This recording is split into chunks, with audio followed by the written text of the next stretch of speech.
Hello and Assalamu alaikum, dear students. Hope all of you will be fine. So students, in the last lectures, as we were talking about the state, historical evolution of state, and with that we are going to talk about the nation state system. और nation state system का भी मतलब जो है वो मैं आपको इंशाल्लाह in the coming lectures उसको हम understand करेंगे.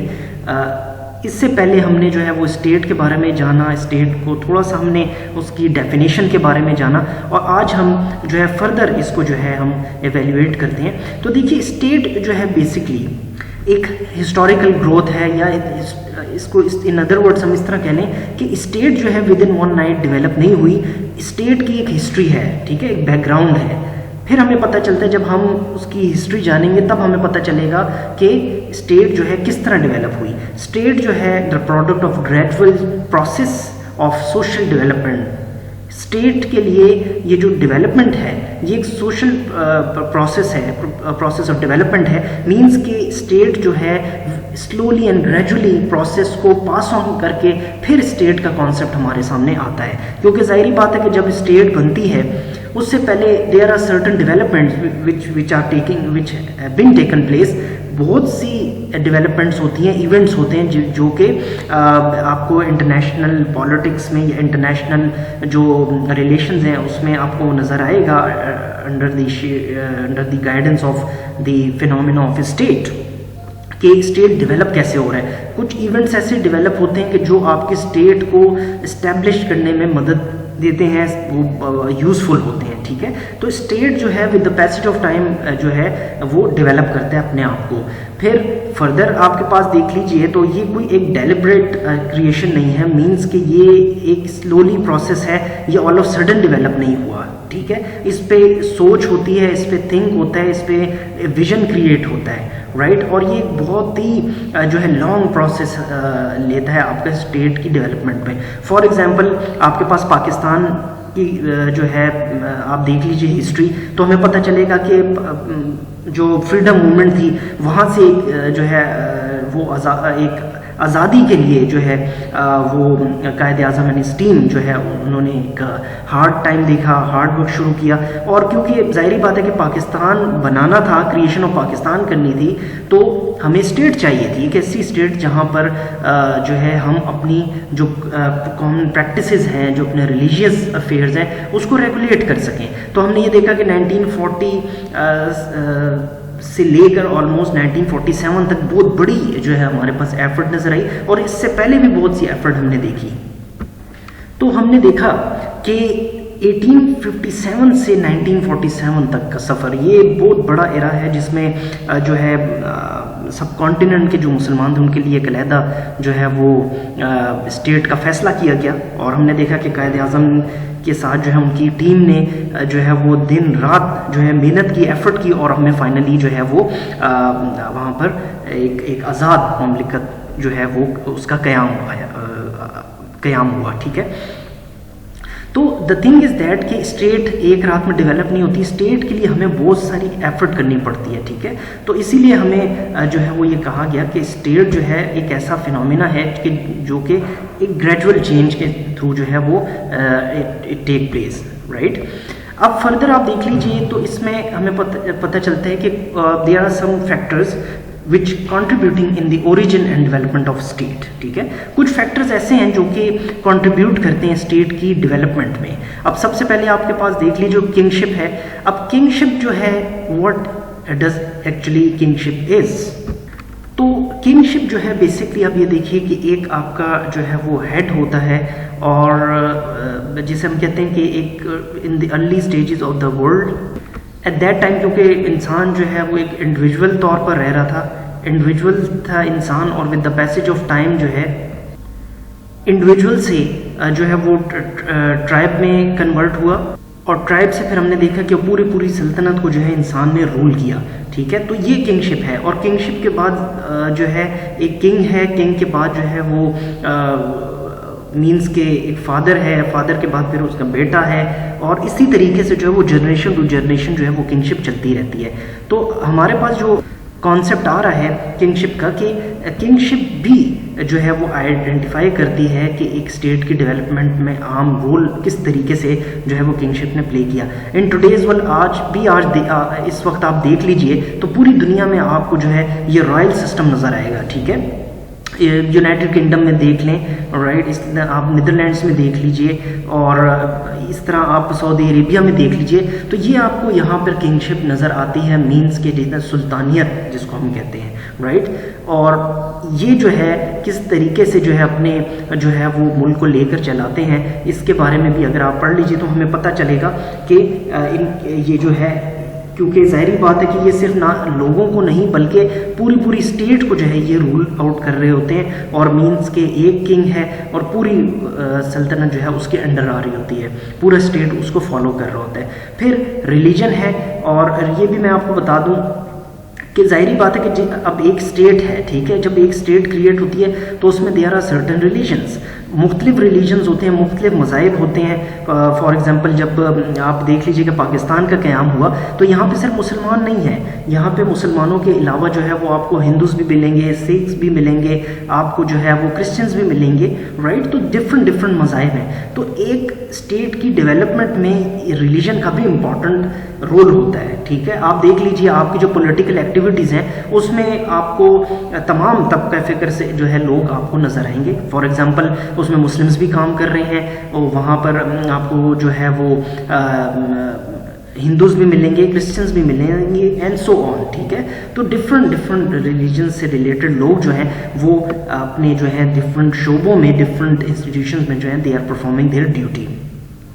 फर्दर आ जाए तो हमें पता चलता है कि वॉर और फोर्स, ठीक है। अब ये ज़रूरी बात है कि इस कॉन्सेप्ट को ज़रा समझ लीजिए। देखिए स्टेट कभी भी बाय फोर्स नहीं आती, ठीक है, या बाय वॉर नहीं आती। स्टेट का जो कॉन्सेप्ट है वो आप ये समझ लीजिए कि कुछ चीज़ों के लिए आपको जो है you should go for the war, right. आपका लीगल राइट है, and according to the international laws, अगर आप अपने राइट के लिए वॉर पर जा रहे हैं फॉर अ लीगल परसेप्टिव तो फिर तो ठीक है। लीगल जो आपके पास फीचर्स होते हैं उसके लिए तो ठीक है, आप वॉर कर सकते हैं, लेकिन जो है इसमें ये भी याद रखिएगा कि वॉर में भी आपको combatants of war and non combatants of war का ख्याल रखना पड़ता है according to the international law, ठीक है।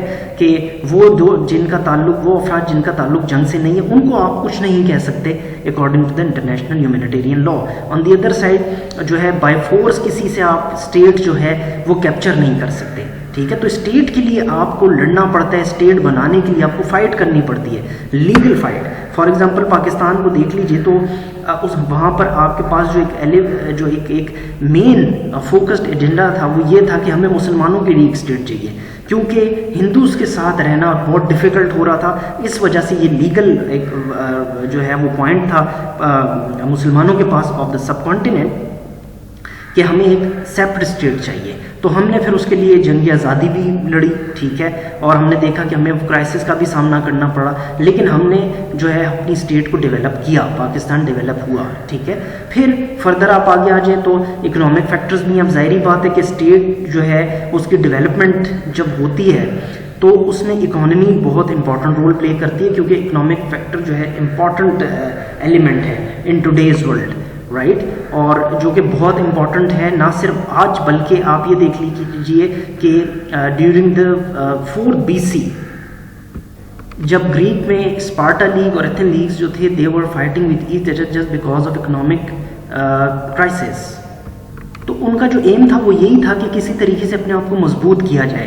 तो that is one of the factor कि आपकी इकोनॉमी जितनी स्ट्रांग होगी आपकी स्टेट उतनी ही स्ट्रांग होगी। और इकोनॉमी ना सिर्फ आपकी स्टेट के लिए बल्कि living standard of the society of that state वो भी बहुत ज़रूरी है कि सोसाइटी के लिए हो, ठीक है। सोसाइटी भी ज़रूरी है कि उसका आपको ख्याल रखना चाहिए, और ये क्योंकि इट्स योर ड्यूटी, ये ड्यूटी होती है ऑफ द गवर्नमेंट कि आप इन तमाम चीज़ों को you have to bake into your mind कि इन तमाम चीज़ों को आपको साथ लेकर चलना पड़ता है, ठीक है।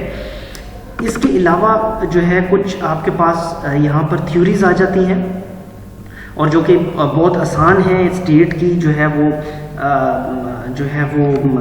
जिसे आप कहते हैं डेवलपमेंट के लिए जो है इम्पॉर्टेंट हैं और जिसमें जो है डिफरेंट थ्योरीज आती हैं। कुछ मैंने आपके साथ आज शेयर करूँगा, यहाँ पे शेयर भी की हैं, तो इसको ज़रा गौर से सुन लीजिए। देखिए, सबसे पहले डिवाइन थ्योरी इम्पॉर्टेंट है। डिवाइन थ्योरी जो है basically according to this theory ये कहा जाता है कि स्टेट जो है वो खुद क्रिएट नहीं, बल्कि स्टेट को क्रिएट करने वाला गॉड है, ठीक है। God has created the state और गवर्न बाय इज डेपुटीज, ठीक है। अब मीन्स के हम ये कहते हैं, जो इस थ्योरी के मानने वाले वो ये कहते हैं कि इस जो स्टेट्स हैं, स्टेट का जो कॉन्सेप्ट हमारे पास आता है उसको इंसान ने क्रिएट नहीं किया, बल्कि उसको खुदा ने क्रिएट किया है, ठीक है। और खुदा इसको अपने जो डेपुटीज हैं, मीन्स के अपने जो खास बंदे हैं उनके थ्रू इसको चलाता है, ठीक है, ताकि वो लोगों के ऊपर रूल करें, राइट, और स्टेट को अच्छे तरीके से लेकर चलें। देन फर्दर हमने ये पता चला कि अकॉर्डिंग टू दिस थ्योरी ये जो डेपुटीज होते हैं they are appointed by the God, खुदा की तरफ से ये इनको अपॉइंट किया जाता है ताकि वो इनके जो मामलात हैं स्टेट के उनको लेकर चलें, और फिर वो जो डेपुटीज हैं वो खुदा को जवाबदेह भी हैं अकॉर्डिंग टू दिस थ्योरी। जो कि इस थ्योरी के मानने वाले हैं वो ये कहते हैं कि वो जो डेपुटीज हैं, जो कि अल्लाह की तरफ से अपॉइंट किए गए बंदे हैं, उनके थ्रू पे जो खुदा जो है वो चला रहा है इस मुल्क को, ठीक है। तो मीन्स के वो जो बंदे हैं वो जवाबदेह हैं, ठीक है, वो लोग जवाबदेह हैं, सोसाइटी जवाबदेह नहीं है, राइट। तो ये बेसिकली इसका कॉन्सेप्ट हमारे पास आता है कि according to the divine theory state जो है वो खुद क्रिएट नहीं हुई, बल्कि स्टेट को किसने क्रिएट किया? खुदा ने क्रिएट किया। और स्टेट को खुदा चला किस तरह है? By his deputies. और खुदा की तरफ से ये जो डेपुटीज हैं, जो उसके बंदे हैं, खास बंदे, उनको ये हुक्म दिया गया कि आप जो है स्टेट को चलाएं, और उसके बाद जो है क्योंकि वो जो डेपुटीज हैं वो फिर जवाबदेह भी होंगे खुदा के आगे, ठीक है। तो जो इस थ्योरी को मानते हैं उनका ये कॉन्सेप्ट है कि स्टेट को किसी इंसान ने क्रिएट नहीं किया। और फर्दर हमें ये पता चला अकॉर्डिंग टू दिस थ्योरी कि खुदा जो है वो ये चाहता है कि इंसानियत को बचाया जाए और इंसानियत को तबाही से बचाया जाए, ठीक है, इसको इंसानियत को सेव किया जाए। फर्दर अब थ्योरी हमारे पास आ गई, that is the theory of force, ठीक है। थ्योरी ऑफ फोर्स जो है basically emphasizes the origin of the state in the subordination of the weak to the strong, first point. Then second, a person physically stronger then captured and slave the weak, having increased the number of his followers over whom he exercised undisputed authority, he became a tribal chief. अब according to this theory आप state को gain किस तरह करते हैं, state किस तरह बनाई जाती है? इस थ्योरी के मानने वाले ये मानते हैं कि जो ज़्यादा स्ट्रॉन्ग है वो हमेशा वीक को जो है उस वीक के ऊपर इन्फ्लुएंस करेगा, वीक को कंट्रोल करेगा, ठीक है। और अकॉर्डिंग टू दिस थ्योरी इसका कॉन्सेप्ट ये था कि आप जो है स्टेट को बाय फोर्स गेन करो, बाय फोर्स आपने एक स्टेट को गेन करना है और उस स्टेट को इस्टेब्लिश करना है। और आपने वहाँ पर जब आप इस्टेब्लिश कर लोगे उसके बाद एक चीफ हो जाएगा, ठीक है, एक अथॉरिटी पर्सन होगा, ऑथराइज पर्सन होगा जिसके पास सारी पावर्स होंगी, और जो कुछ वो फैसला करेगा उसको जो है हम सबको मानना पड़ेगा, we have to obey that rule, ठीक है। उसके वो जो रूल इम्प्लीमेंट करेगा उस रूल को हमने ओबे करना है। तो नाम से जाहिर है, बिकॉज इसमें जो है कोशिश ये की जाती है अकॉर्डिंग टू दिस थ्योरी के जो ज़्यादा ताकतवर है वो उसके पास ज़्यादा पावर्स हैं और वो ताकतवर होता जा रहा है, जो गरीब है उसके पास कोई पावर्स नहीं है, पुअर पर्सन है, राइट, और उसकी कोई इन्वॉल्वमेंट नहीं है किसी पॉलिटिकल जो है वो अफेयर्स में, लेकिन जो बड़ा ये सबसे बड़ा ओनर है, ठीक है, या वो ट्राइबल चीफ भी हो सकता है, वो हेड ऑफ द स्टेट भी हो सकता है, ठीक है, तो उसके पास सारी पावर्स होती हैं। और by the use of force जो है वो जहाँ पर भी ये लोग जाते हैं तो उस एरिया को ये कैप्चर करते हैं, उसके बाद दे मेक देयर गवर्नमेंट, और वहाँ पर जो है वो ये कोशिश की जाती है कि जो वीक है उसको स्लेव बनाया जाए, राइट, और उससे फिर जो है वो काम लिए जाएं। तो ये भी जो थ्योरी है वो स्टेट की इस्टेब्लिशमेंट में बहुत इम्पॉर्टेंट रही है, और हमने देखा कि यहाँ से भी हमें स्टेट का ओरिजिन मिलता है कि स्टेट किस तरीके से with the passage of time develop हुई। फर्दर आप इसी को हम इवेलुएट कर लें तो यहाँ पर आपके सामने कुछ लाइंस हैं, इसको ज़रा गौर से देख लीजिए कि द पावरफुल कंकर द वीक। डेफिनेटली आपके साथ अभी ऊपर बात हुई कि जो पावरफुल है, जो पावरफुल इंसान है या पावरफुल अथॉरिटी है, वो अल्टीमेटली जो है वीक को इन्फ्लुएंस करेगा, वीक को कंट्रोल करेगा, ठीक है, वीक के ऊपर उसका वो गलबा जो है वो गालिब होगा, ठीक है। This process of conquest and domination continued till the victorious tribe secured or control over a defined territory। Means के एक ऐसा कंट्रोल होता है, ठीक है। अब ये कंट्रोल क्यों किया जाता है? इस वजह से कि ज़्यादा से ज़्यादा कंट्रोल होगा तो और उस वक्त तक कि ताकि वो जीत ना जाए, और जब उसे वो जीत मिल जाती है तो वो फाइनली वहाँ पर अपना कंट्रोल जो है वो बना लेता है, ठीक है। फर्दर आप आगे आ जाइए तो इम्प्लीकेशंस ऑफ द थ्योरी देख लें, थ्योरी ऑफ फोर्स, कि force is not only a historical factor but is present essential feature of the state। Force जो है वो एक खाली only not only the historical factor, ये जो फोर्स है ये खाली एक हिस्टोरिकल फैक्टर नहीं है स्टेट की डेवलपमेंट में या ओरिजिन में, लेकिन still it's present essential feature of the state. अभी भी इसको एक एसेंशियल फीचर, इंपॉर्टेंट फीचर के तौर पर पढ़ा जाता है, right. The states were born of force only according to this theory. इस थ्योरी का मानने वाले ये मानते हैं कि स्टेट्स जो हैं वो हमेशा जब भी डेवलप होगी तो वो फोर्स से होगी, ठीक है। वो इस तरह नहीं होगी कि आप बैठ के एग्रीमेंट साइन करें या आप जो है वो हर किसी को मारना शुरू कर दें, नहीं, आप बाय फोर्स जो है एक जगह पर आप कैप्चर करोगे उसे, और सेकंड वहाँ पर आप अपना रूल बनाओगे, then you are going to implement your rules and regulations. तो इन तमाम चीज़ों को जब आप जो है रेगुलेट करोगे तो मीन्स कि वो तमाम लोग जो आपके अंडर हैं, वो तमाम सोसाइटी जो आपके अंडर उस वक्त वहाँ पर दे आर रेस्टिंग देयर, तो फिर you are going to rule them, आप उनको रूल करोगे, ठीक है। तो अकॉर्डिंग टू दिस थ्योरी आपके पास जो कॉन्सेप्ट आ रहा है वो ये है कि ये जो थ्योरी ऑफ फोर्स है, मीन्स के आपने एक जगह को कैप्चर किया, कैप्चर करने के बाद जो है आपने एक जगह फॉर एग्जांपल कैप्चर किया या उस जगह को इन्वेड किया, इन्वेजन की इलीगल, और आपने जो है वहाँ पे अपनी जो है गवर्नमेंट बनाई, और ये हेंस हमें जो है इस बात की तरफ आइडेंटिफिकेशन दे रही है या इंडिकेट कर रही है कि ये जो थ्योरी ऑफ फोर्स है ये मीन्स के स्टेट जो है वो हमेशा फोर्स के जो है वो बिहाफ पर जो है वो डेवलप होगी, ठीक है, ना कि पीस के बिहाफ पर। तो ये थ्योरी, इस थ्योरी के मानने वालों का ये ख्याल था। जो नेक्स्ट थ्योरी आपके पास आ रही है that is the natural theory, ठीक है। नेचुरल थ्योरी जो है सिंपल कि state is created itself by way of nature. अब इम्पॉर्टेंट है कि स्टेट जो है वो खुद क्रिएट हो रही है, ठीक है, नेचुरली, राइट। इसका कॉन्सेप्ट मैं आपको इस तरह दे देता हूँ कि एक दरिया है आपके पास, एक दरिया है या आप इसे समझ लीजिए कि एक समंदर है।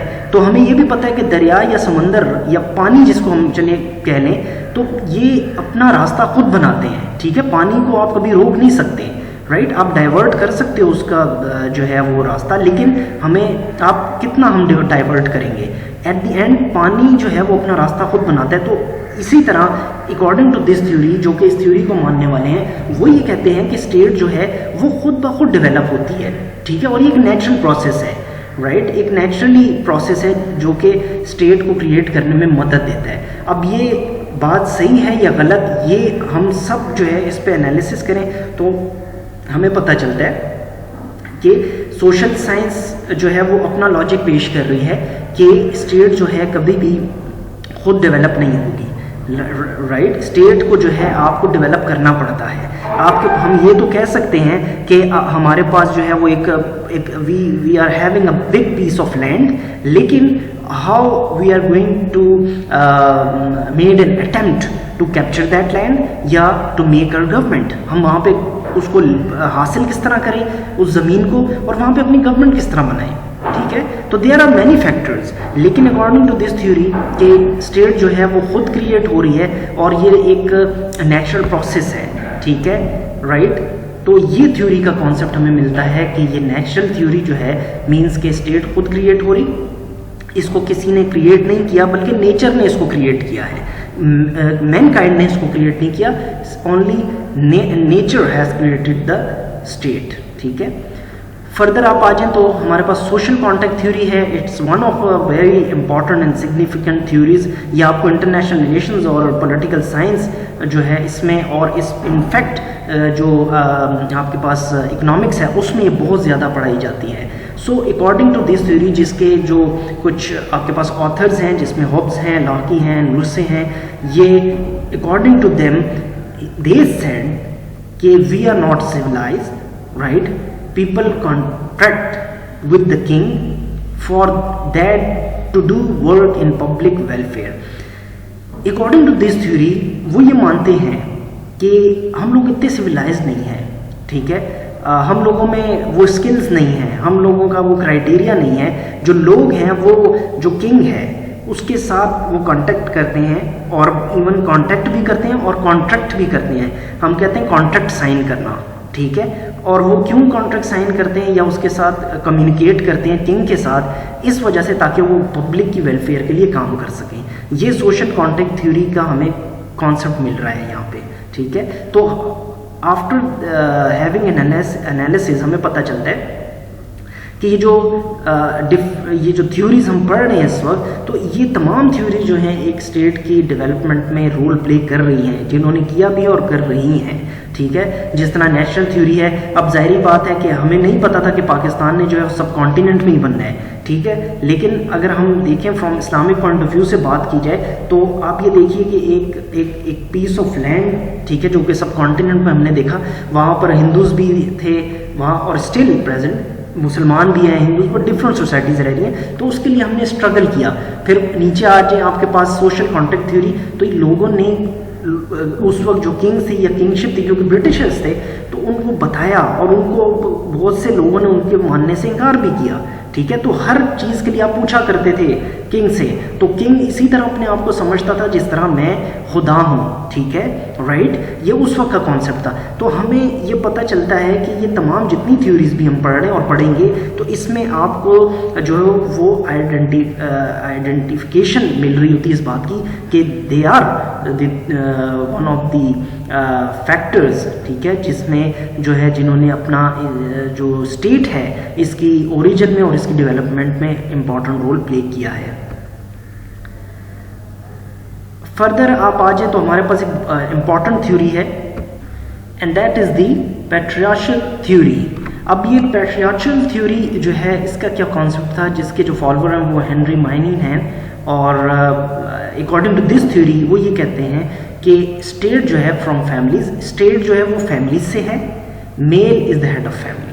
Simple, according to this theory state जो है वो फैमिलीज से है और मेल जो है वो हेड ऑफ द फैमिली है, पॉइंट नंबर 1। फिर फर्दर आप देख लीजिए कि अब ये कॉन्सेप्ट तो हमें मिल रहा है यहाँ से कि स्टेट जो है फैमिली से है, और एक हेड भी हमें पता चल गया कि एक ओनर जो है वो इज अ मेल जो कि ओन कर रहा है इस फैमिली को, ठीक है। और फर्दर हमने देखा कि जो कि बेस करता है आपकी जो है डे टू डे एक्टिविटीज़ पे, रिलेशनशिप्स पे, मैरिजेस पे, कास्ट पे एंड सो ऑन, ठीक है। फर्दर आप आ जाए तो स्टेट जो है the collection of person descending from the progenitor of an origin family, ठीक है। स्टेट जो है basically is the collection of persons. अब डिफरेंट पर्सन्स हैं, डेफिनेटली वो डिफरेंट उनकी कास्ट होती है, डिफरेंट एरिया से बिलोंग करते हैं। और ये जो आपके पास प्रोजेनिटर का कॉन्सेप्ट आ रहा है, मीन्स के हमारे जो अबाउजदाद होते हैं, ठीक है, ग्रैंड ग्रेट पेरेंट्स जो थे, तो मीन्स के इनहेरिटेंस जिसको हम कहते हैं ना, एक चीज़, मतलब वो एक चीज़ चली आ रही होती है from the last many decades, families to families, generation to generations, right. तो मीन्स कहने का मकसद ये है कि हमें बताया गया कि स्टेट डिफरेंट जो है वो उसमें पर्सनस पे बिलोंग करता है, बेस करता है, और इसमें आपके अबाउजदाद भी शामिल हैं, फिर उनके अबाउजदाद भी शामिल हैं। तो वो जो चीज़ है वो चली आ रही है, फैमिलीज का एक ओरिजिन, एक सिस्टम है जो कि मिलकर स्टेट जो है वो स्टेट को स्टेट का दर्जा देता है। एग्जाम्पल आपके पास जो है वो दे दी गई हैं। फॉर एग्जाम्पल एब्रियो सोसाइटी है, आर्यंस ऑफ इंडिया। अब इन जो है वो सोसाइटीज़ का बताया गया है। ये एक एग्जाम्पल आपको दी गई कि अगर हम इसको पढ़ें तो हमें पता चलता है कि ये जो सोसाइटीज़ थी ये हमें जो है वो जब हम हिस्ट्री पढ़ें तो हिस्ट्री में हमें इनके बारे में बहुत कॉन्सेप्ट आता है, हिब्रियंस और आर्यंस के बारे में, और हमें ये पता चलता है कि ये इनका रूल कैसे था, इनके जो है वक्त में ट्राइब्स बने हुए थे और ये किस तरीके से रूल आउट कर रहे थे अपने अपने ट्राइब्स को। तो अकॉर्डिंग टू देम वो ट्राइब्स नहीं बल्कि वो जो था वो स्टेट्स का कॉन्सेप्ट हमें मिल रहा था। लेकिन एट दैट टाइम क्योंकि स्टेट का एज सच कॉन्सेप्ट हमारे सामने नहीं आया था, तो वो ट्राइब जो था मीन्स कि वो पूरी अपनी जो है वो एक ख़ास स्पेसिफिक टेरिटरी को ओन कर रहा था और उसी टेरिटरी पर वो अपनी गवर्नमेंट्स कर रहे थे, ठीक है। तो इसी तरीके से ये जो हिब्रियंस और आर्यन थे इनमें जो है वो ट्राइब सिस्टम जो था मीन्स कि वो एक हेड होता था। हेड जो था बेसिकली जो कि laws and rules and regulation जो है वो कंडक्ट करता था, और वही रूल्स एंड रेगुलेशन जब इम्प्लीमेंट होते थे तो उनकी सोसाइटीज़ को जो है इनके जो ऑर्डर्स हैं उनको ओबे करना पड़ता था। और यहाँ से हमें कॉन्सेप्ट जो है वो स्टेट का मिल रहा है, ठीक है, कि स्टेट जो है according to this theory state जो है वो basically is made up of families, ठीक है। इसका जो कंक्लूजन है वो ये है कि स्टेट जो है फैमिलीज से बनकर जो है वो स्टेट बनती है। विदाउट फैमिली स्टेट का कॉन्सेप्ट नहीं है according to this partial theory. तो स्टूडेंट्स आई होप कि आपको आज का लेक्चर जो है वो पसंद आया होगा, और आई होप कि आपके इस लेक्चर से आपको बहुत कुछ जानने का मौका मिला है। और इसमें अगर कोई क्वेश्चन हो, कोई इशू हो, तो आप मुझसे जो है ये पूछ सकते हैं। You can ask the questions if you have on the YouTube. आप कमेंट सेक्शन में जाके कमेंट कर सकते हैं, वहाँ पे भी पूछ सकते हैं मुझसे। और अगर आपको ये पसंद आया हो तो काइंडली मेरे चैनल को भी सब्सक्राइब कर लें, और जो है लाइक और शेयर भी कीजिए मेरी जो है वो वीडियोस को। और काइंडली सब्सक्रिप्शन के साथ आप बेल आइकन को ज़रूर प्रेस कीजिएगा और उस पर ऑल के ऑप्शन को प्रेस कर दें ताकि आपको लेटेस्ट वीडियोस जो हैं वो ऑन टाइम रिसीव हो सके। सो अंटिल नेक्स्ट टाइम अपना बहुत ख्याल रखिएगा। Take care and have a nice day.